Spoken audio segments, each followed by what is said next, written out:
रासायनिक प्रक्रिया, रासायनिक प्रकृति में जितने भी तत्व पाए जाते हैं उनको एक या दो अक्षरों के द्वारा दर्शाया जाता है, वो रासायनिक प्रक्रिया। जैसे भाई परमाणु क्रमांक 1 पे शादी किसका नाम है? किसका नाम है? हाइड्रोजन। तो उसका प्रतीक है H।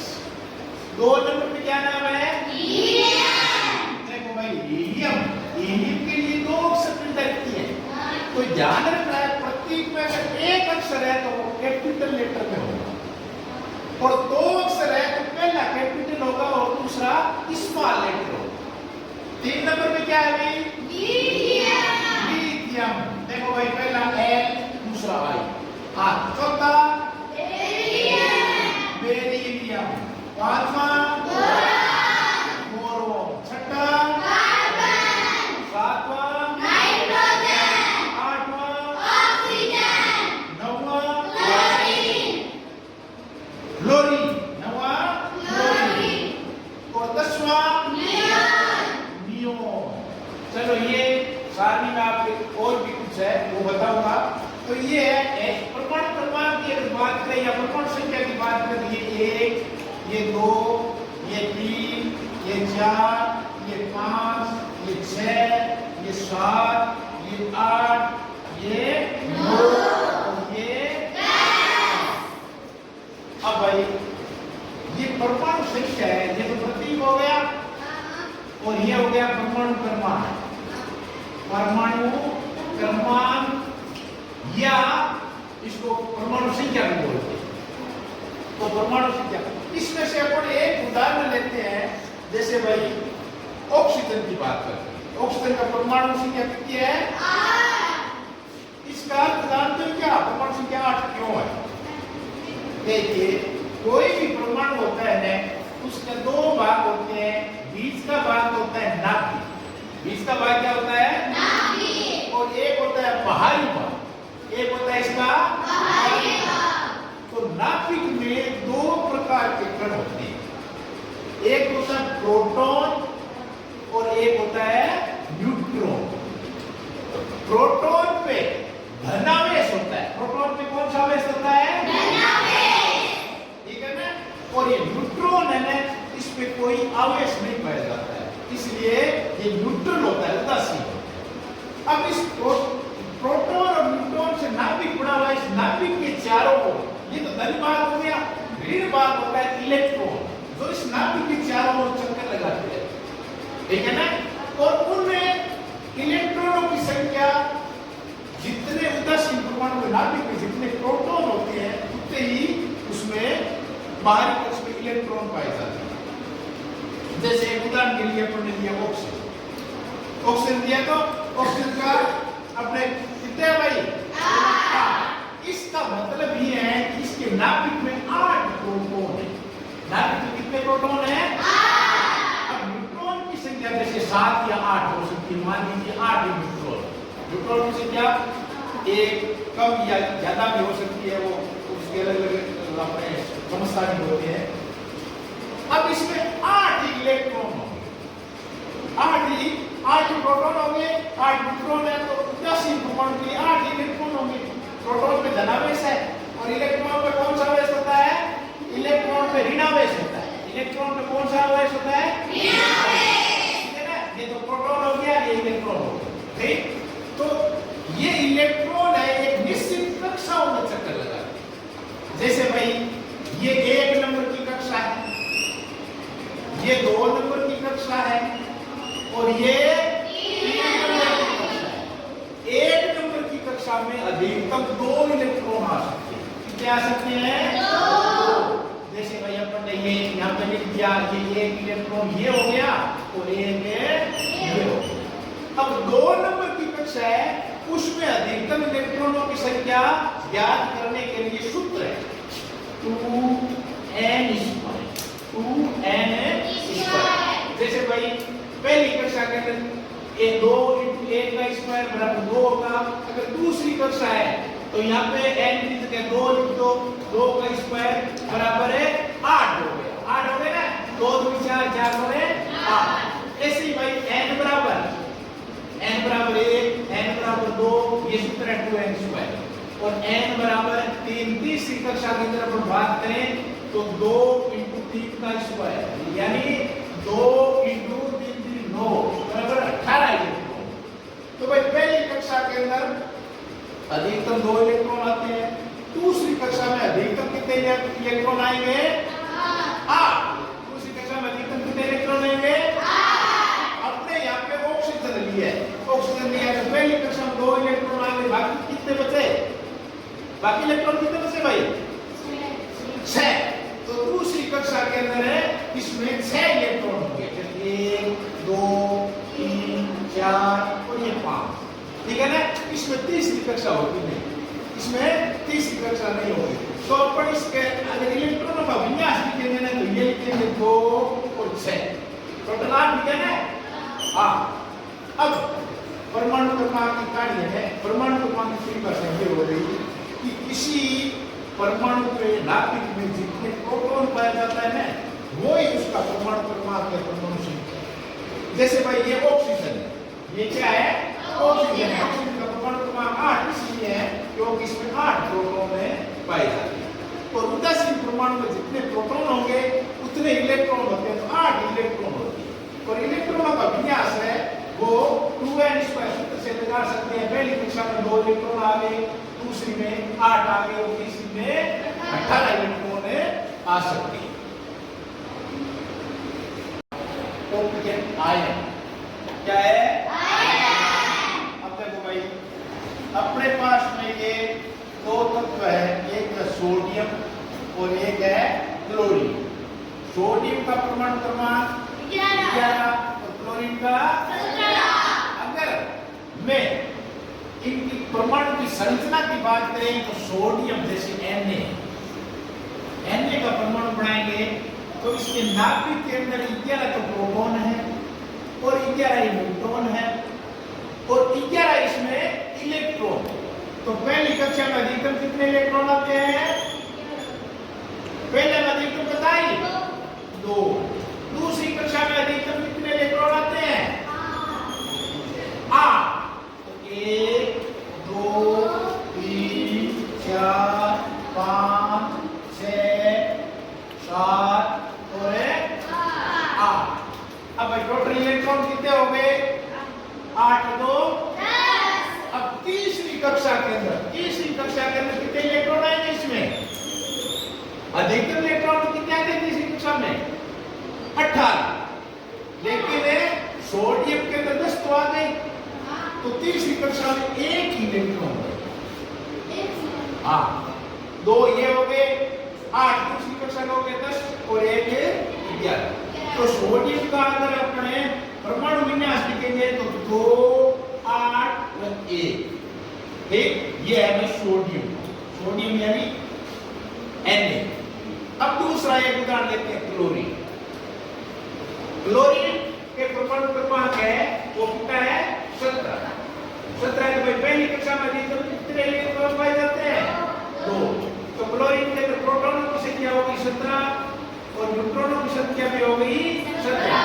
पहली कक्षा में अधिकतम इलेक्ट्रॉनों की संख्या 2, दूसरी कक्षा में अधिकतम इलेक्ट्रॉनों की संख्या 8। 1 2 3 4 5 6 7 और 8। और तीसरी कक्षा में क्लोरीन में कितने इलेक्ट्रॉन आएंगे भाई 7, क्योंकि ये किस हो गए परमाणु क्रमांक पर इलेक्ट्रॉन 17 है तो 7 है कि 1 2 3 4 5 6 7 और 8।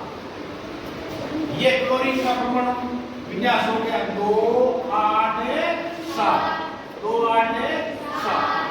देखिए भाई जब बाह्य कक्ष यंत्र पूर्ण हो जाता है या बाह्य कक्ष में 8 इलेक्ट्रॉन हो जाते हैं तो कोई भी परमाणु है वो स्थायी हो जाता है। तो इसके बाह्य कक्ष में कितने इलेक्ट्रॉन है भाई 1 और इसके बाह्य कक्ष में 7। इसको बाह्य कक्ष पूर्ण करने में कितने इलेक्ट्रॉन चाहिए 7 और 3 जन 8 देखो और ये कितना चाहिए 1। अब देखो भाई सोडियम के पास 2 रास्ते, या तो वो 7 इलेक्ट्रॉन ले और या ये एक बार का छोड़ दे तो ये 8 हो गए, है ना।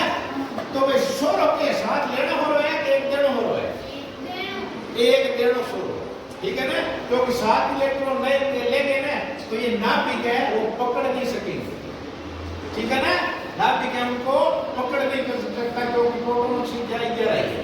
तो ये क्या है अपना एक इलेक्ट्रॉन त्याग देता है।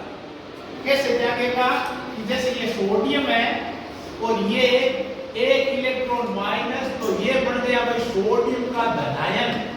ये क्या बना सोडियम का धनायन, सोडियम का धनायन बन गया ना। Na में से एक इलेक्ट्रॉन निकला तो एक इलेक्ट्रॉन निकल गया, इसका मतलब है प्रोटॉन धनायन क्या है और इलेक्ट्रॉन ऋणायन दस गया, एक धनायन बन गया तो इसका मतलब है सोडियम का एक धनायन, ठीक है ना। अब देखो यही बात है क्लोरीन में अपन लागू करें तो क्लोरीन के पास कितने इलेक्ट्रॉन है 7। अब भाई इसको भी अपना ये पाई पूर्ण करने के लिए या तो एक इलेक्ट्रॉन ले या 7 छोड़ दे। इसके लिए बढ़िया रास्ता कौन सा है एक लेना, ठीक है ना। क्योंकि एक लेना सरल है, अगर ये सारे छोटेगा तो ये प्रोटॉन छोड़ने के लिए बहुत ज्यादा ऊर्जा की जरूरत होती है इनको हटाने के लिए। तो ये भाई एक इलेक्ट्रॉन ये लेता है, तो क्लोरीन ने एक इलेक्ट्रॉन लेगा, जैसे ये क्लोरीन है तो इसने एक इलेक्ट्रॉन ले लिया प्लस जोड़ दिया, तो ये बन गया भाई Cl में एक इलेक्ट्रॉन बढ़ गया, तो ये क्लोराइड आयन। ये कौन सा आयन बना क्लोराइड आयन। तो ये भाई सोडियम प्लस और क्लोरीन ये माइनस, ये दोनों एक धनायन है और ये ऋणायन है। और इस प्रकार है एक यौगिक बनता है NaCl सोडियम क्लोराइड। कौन सा यौगिक बनता है सोडियम में क्लोराइड। इसको भाई साधारण नमक बोलते हैं, अपन गरम काम लेते हैं ना, इस नमक का सूत्र है ये सोडियम में क्लोराइड, ठीक। अब देखिए अब बात आती है आयन पे।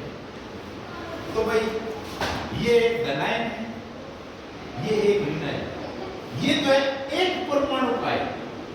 आयन क्या होता है आयन किसी तत्व या यौगिक जिन पे धन या ऋण आवेश पाया जाता है वो आयन, ठीक है ना। जिसपे धन या ऋण आवेश पाया जाता है वो आयन है। जैसे भाई ये सोडियम आयन है, इसी प्रकार मैग्नीशियम आयन है ना Mg ++2 या दो धनायन होते हैं मैग्नीशियम को। इसी प्रकार में एल्यूमिनियम है, एल्यूमिनियम के लिए एल्यूमिनियम +3 यानी ये 3 धनायन पाया जाता है इसलिए। तो ये इसका कहलाता है आवेश। जैसे सोडियम का आवेश +1 है, क्लोरीन का -1 है, मैग्नीशियम का +2 है और एल्यूमिनियम का +3 है। तो ये भाई बात हुई अपने आयन की।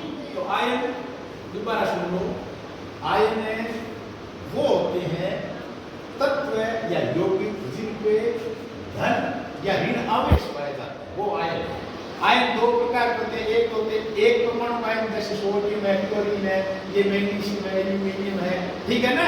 ये एक परमाणु आयन है। कई बहु परमाणु आयन पाए जाते हैं जिसमें 2 या 2 से अधिक परमाणु बड़े होते हैं। जैसे भाई ये CO3, ठीक है ना, ये पर परमाणु है, इसमें 2 माइनस के आवेश पाए जाते हैं, ठीक है ना। ये 2 आवेश है। इसी प्रकार में जैसे SO4 ये सल्फेट आयन है, इसमें माइनस के 2 पाए जाते हैं। इसी प्रकार में आपने ये धन के तो आपको बता दिए हैं, तो ये 2 परमाणु है। अब इन आयन है वो आपस में मिलके यौगिक बनाते हैं, जैसे ये सोडियम क्लोराइड,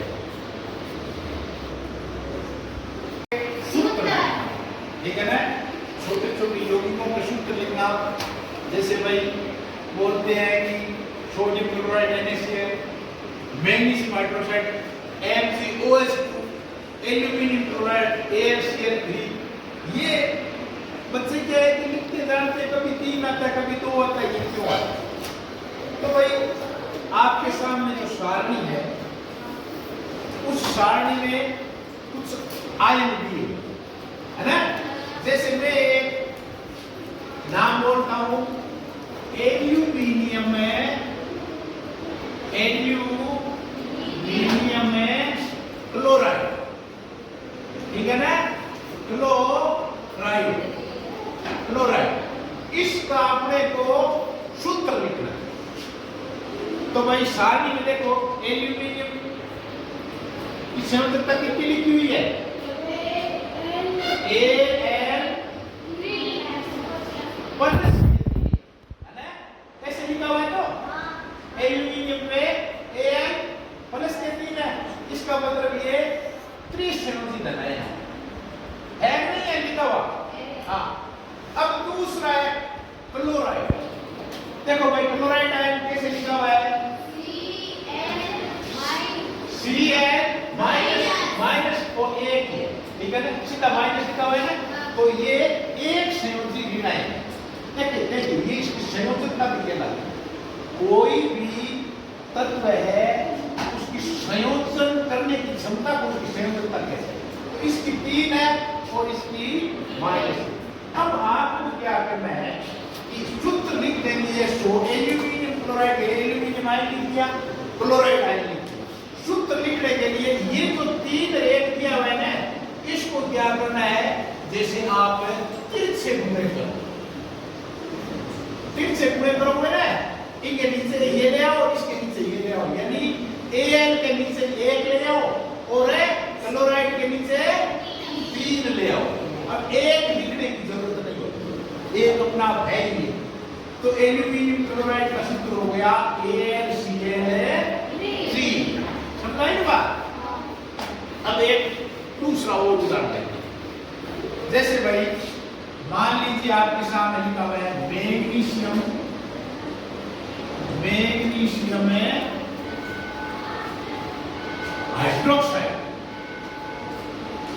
हाइड्रोक्साइड, ठीक है ना। तो आपको सबसे पहले क्या लेना है मैग्नीशियम। तो मैग्नीशियम का मैं कितनी संयोजकता प्लस, और हाइड्रोक्साइड की हाइड्रोक्साइड क्या भाई OH माइनस 1 ऐसे लिखा हुआ है ऋण संयोजन, देखो ठीक है ना। तो मैग्नीशियम की ये प्लस तो हो गया और हाइड्रोक्साइड की OH माइनस 1 हो। तो इसको लिखने के लिए देखिए, इसको तिरछी गुणा करेंगे तो Mg के नीचे 1 और OH के पूरे के, इस पूरे के 2 आएंगे तो होल कर दो। अब 1 को बताने की जरूरत नहीं है। तो ये मैग्नीशियम हाइड्रोक्साइड MgOH, ये मैग्नीशियम हाइड्रोक्साइड हो गया। इसको भाई मिल्क ऑफ मैग्नीशियम कहते हैं। इसको क्या कहते हैं मिल्क ऑफ मैग्नीशियम। अगर शरीर के अंदर आपके पेट में वगैरह अम्लता आ जाती है, एसिडिटी आ जाती है, तो ये एसिड के रूप में काम में लेते हैं। तो ये भाई सरल है, सूत्र लिखना समझ में आई ना बात। अब मान लीजिए कि अपने एक सूत्र दिया हुआ है, उसका नाम अपने को लिखना। मान लीजिए आपके सामने सूत्र दिया हुआ है, सूत्र ये दिया है कि जैसे भाई CaCO3, ठीक है ना। तो भाई ये देखो जो सूत्र लिखते हैं तो धनायन पहले दिया जाता है, ऋणायन बाद में दिया जाता है। तो पहले देखो भाई ये क्या नाम है हाँ Ca है, इसको इस सारणी के अंदर दिया हुआ है कि क्या नाम कैल्शियम। सारणी में क्या दिया है कैल्शियम। अब भाई ये CO3 है, ये इसका नाम क्या दिया हुआ है हाँ कार्बोनेट, ठीक है ना। आपके सारणी में जैसे ये कैल्शियम प्लस 2 दिया हुआ है और CO3 माइनस 2 दिया हुआ है ना, ये दिया हुआ है। तो ये देखो, ये अगर अपने इसको लिखेंगे तो Ca2 और CO3N2 ये दोनों दो से हटा दो तो सीधा क्या आ गया कैल्शियम में कार्बोनेट।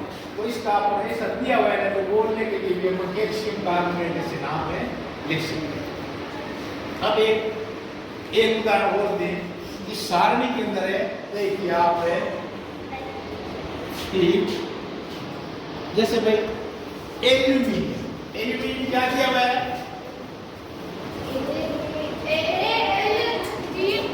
3+ दिया है तो एक है वो सल्फेट हाँ क्या है SO4 के ऊपर है -2 ठीक है ना। अब इससे तो यौगिक बनेगा वो बनेगा एल्यूमिनियम सल्फेट क्या बनेगा एल्यूमिनियम सल्फेट के लिए 3 सिपड़ा कर दो ये 2 इधर ले आओ 3 इधर ले जाओ तो ये एल्यूमिनियम हो गया और ये आपके 2 आ गए Al2 और SO4 के पूरे के यहाँ पे 3 लगा दो ये नाम हो गया एल्यूमिनियम सल्फेट एल्यूमिनियम सल्फेट। तो ये भाई सरल यौगिकों के सूत्र लिखना सीख गए आप इस सारणी से कैसे लिख लोगे। अब कल आप कोई भी 5 यौगिकों के नाम और सूत्र आप घर से लिख के लाओ।